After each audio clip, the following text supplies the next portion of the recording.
मैं आशा करता हूं कि आप सब बढ़िया होंगे। वीडियो की शुरुआत करने से पहले दो चीजें मैं आपको बताना चाहूंगा। जो भी आपको यहाँ पे सॉल्यूशन बताए जाते हैं वो सक्सेसफुल जब ही है जब आप उसकी रेगुलर बेसिस पे प्रैक्टिस करते हो।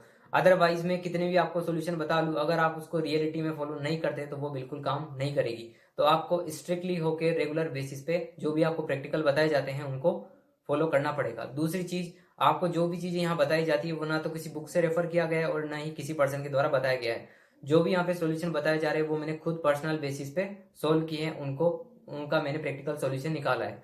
तो चलिए अब वीडियो की शुरुआत करते हैं। हमारे पास एक क्वेरी आई है तो चलिए उसको सुनते हैं।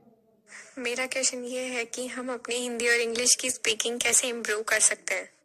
हमारे पास क्वेरी ये आई है कि हम हिंदी और इंग्लिश की स्पीकिंग को कैसे इम्प्रूव कर सकते हैं। तो सबसे पहले हम को उसके कोजेस पे पहुंचने की कोशिश करेंगे।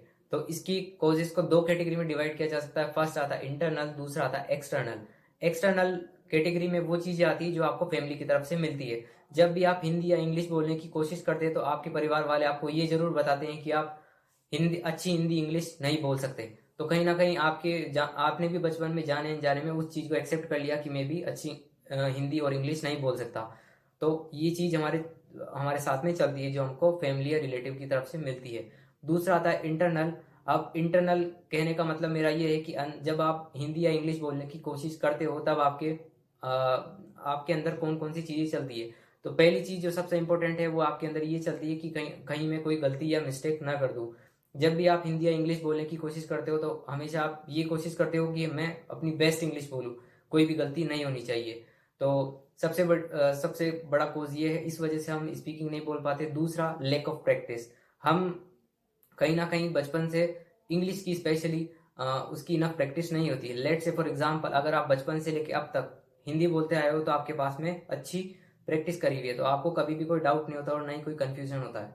तो इसी तरीके से इंग्लिश में भी यही होता है कि आप जब भी इंग्लिश बोलने की कोशिश करते हो तो कहीं ना कहीं आपके अंदर बहुत सारे डाउट होते हैं और कहीं ना कहीं और प्रैक्टिस की भी कमी होती है। इस वजह से आपको हमेशा इस चीज़ का डर बना रहता है और इसके साथ साथ में आपको लूज कॉन्फिडेंस भी फील होता है। आप अब तक हिंदी बोलते आए हो, आपको हमेशा आप अपने पेरेंट्स या किसी से भी कॉन्फिडेंटली बात कर सकते हो, लेकिन इंग्लिश में ऐसा नहीं होता।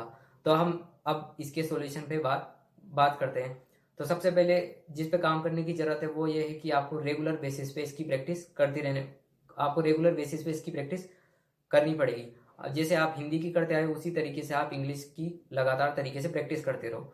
हो सकता है कि शुरुआत में आपको थोड़ी बहुत दिक्कतों का सामना करना पड़े, लेकिन धीरे धीरे आप जैसे जैसे प्रैक्टिस करते जाओगे वैसे वैसे चीजें आपको इम्प्रूव होती दिखने लग जाएगी। और इसके साथ साथ में एक सबसे बड़ी चीज ये है कि आपको प्रैक्टिस किसके साथ करनी है। आपको प्रैक्टिस उस पर्सन के साथ में करनी है जो उस लैंग्वेज में पहले से एक्सपर्ट हो, चाहे वो कोई सी भी लैंग्वेज हो, चाहे वो हिंदी हो चाहे इंग्लिश हो।